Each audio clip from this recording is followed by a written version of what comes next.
자, 반갑습니다. 정의대박 이재원입니다. 자, 오늘은 공황장애로 고통을 받고 계신 분들이 굉장히 많이 계세요. 근데 제가 공황장애 주제에 대해서는 많이 다뤄보지를 못했던 것 같아요. 네, 그래서 오늘 공황장애에 대해서 어떻게 이해를 하면 되는지 제가 말씀드려볼까 해요.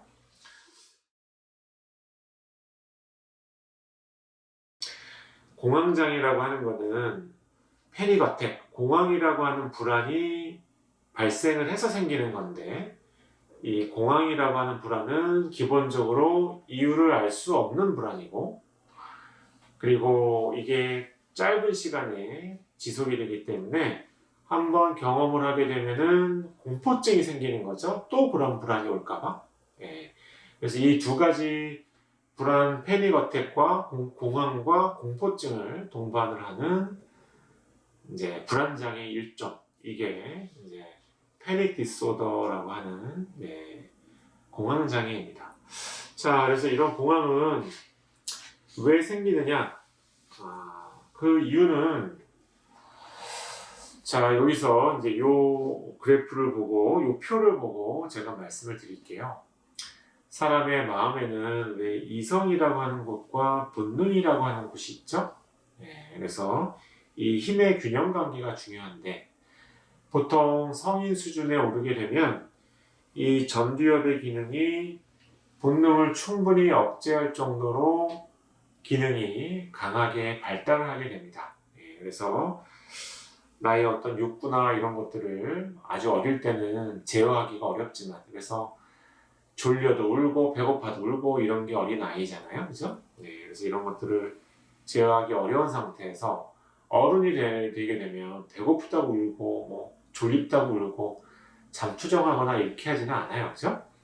그게 이 전두엽의 기능이 이 본능의 여러 가지 욕구나 이런 것들을 좀 억눌러 놓고 나중에 만족을 해도 괜찮은 상태를 만들기 때문에 힘이 굉장히 강해지기 때문에 안정화가 되게 되는 거죠. 그래서 공황장애의 불안은 내 본능에서 만들어내는, 본능이 충족받지 못해서, 본능의 욕구가 제대로 받아들여지지 못해서 발생하는 불안의 어떤 일종입니다. 공황이라고 하는 거는. 자, 그래서 이 공황장애 문제는 어쨌든 전두엽이 점점 기능이 약해진 상황하고도 관련이 되어 있고요. 또 하나는 평상시에 내가 여러 가지 스트레스 요인이나 아니면 너무 완벽주의고 너무 내가 꼼꼼하고 나만의 원리 원칙이 너무 분명하고 이런 사람이라 본능의 욕구를 평상시에 많이 억눌렀던 사람들, 이런 사람들한테서 본능의 불만족이 커져 있는, 그래서 이 두 가지 조건을 만족할 때 공황 증상이라는 게 생기게 돼요. 자, 그래서 공황장애가 생기게 되면 예계 불안도 그렇고 불안감을 낮춰주기 위한 여러 가지 어떤 치료제를 이제 사용을 해서 불안함이 일어나지 않게 만들어주는 거죠. 그런데 이런 게 사실은 불안함을 낮추는 것들이 만약에 뇌를 다 마취시키는 계통의 약들이라고 한다면 시간이 점점 지날수록 이 관계가 약 없이는 해결이 안 되는 상태가 지속이 될 수도 있어요. 이러면은 치료의 과정이라는 게 상당히 늦어지고 길어지게 되는 거죠.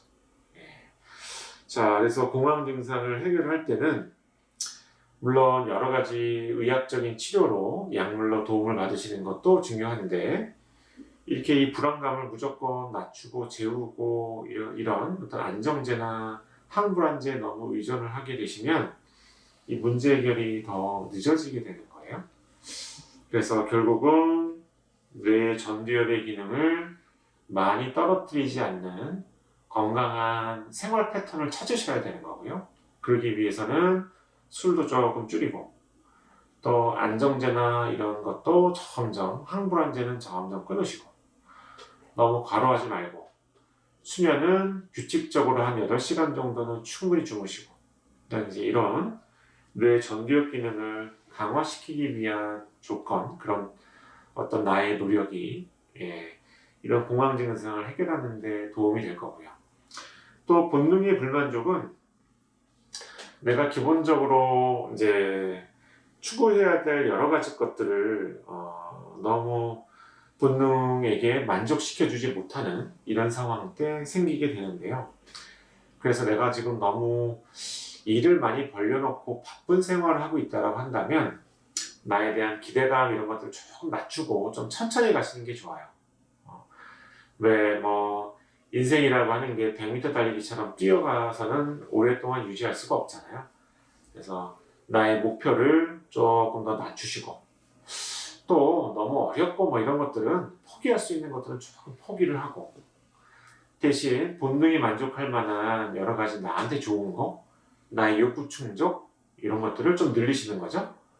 그래서 충분히 휴식도 취하시고 여행도 다니시고 좋은 사람도 만나고 이렇게 나의 본능이 좀 충족이 될 수 있을 만한 여러 가지 환경적인 여건들을 개선을 하셔야 이런 불균형 상태가 점점 이제 균형 상태로 되면서 공황 증상이 없어지게 되시겠죠. 자, 그래서 이렇게 공황 장애라고 하는 거는 결국 본능에서 만들어낸 불안입니다. 그래서 내 내면, 나의 무의식에서 만들어진 불안이기 때문에 공황 장애가 일어났다고 해서 그걸로 죽는 사람은 거의 없어요. 그래서 굉장히 나한테는 죽을 것 같은 공포감을 일으키지만 그게 나의 생명을 위협하는 이런 정도는 아니고 나의 뇌에 이 본능이라고 하는 영역이 나에게 어려움을 참다 못해서 이 나의 뇌에게 이걸 좀 알아달라라고 뭔가 시위를 하고 있는 이런 상황이다라고 보시면 돼요. 근데 그 시위를 내가 적절하게 제어하고 조절할 수 있는 힘이 떨어진 상태라고 한다면은 그게 굉장히 큰 불안과 공포로 내가 느끼고 그런 불안을 경험할 수가 있게 되겠죠? 자, 그래서 공황장애는 아무나 다 생기지가 않고요. 특히 두 가지 유형. 내가 세로토닌에 굉장히 예민해서 위험회피가 굉장히 높은 거예요.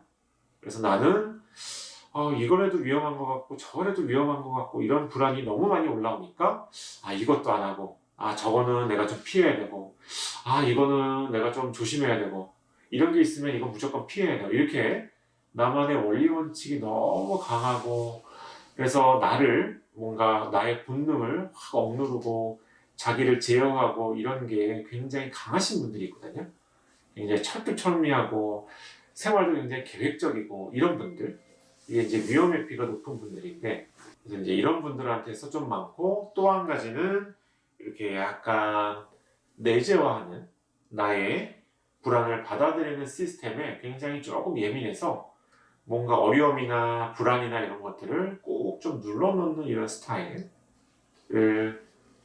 성향을 가지고 계신 분들한테서 공황장애가 잘 일어나게 되고요. 이런 분들이 이성과 본능 사이에 힘의 불균형이 일어났을 때 공황 증상이 이제 일어나게 되게 됩니다. 자, 그래서 제가 그동안 말씀을 많이 안 드렸었는데 공황 증상이라고 하는 공황장애라고 하는 게 어떤 식의 메커니즘으로 발생하는지에 대해서 제가 간단히 정리를 해서 말씀을 드렸고요. 공황장애에 대해서 궁금하셨던 분들한테 좀 많은 도움이 되셨기를 바랍니다. 자, 이상으로 오늘 제 영상은 마치도록 하겠습니다. 감사합니다.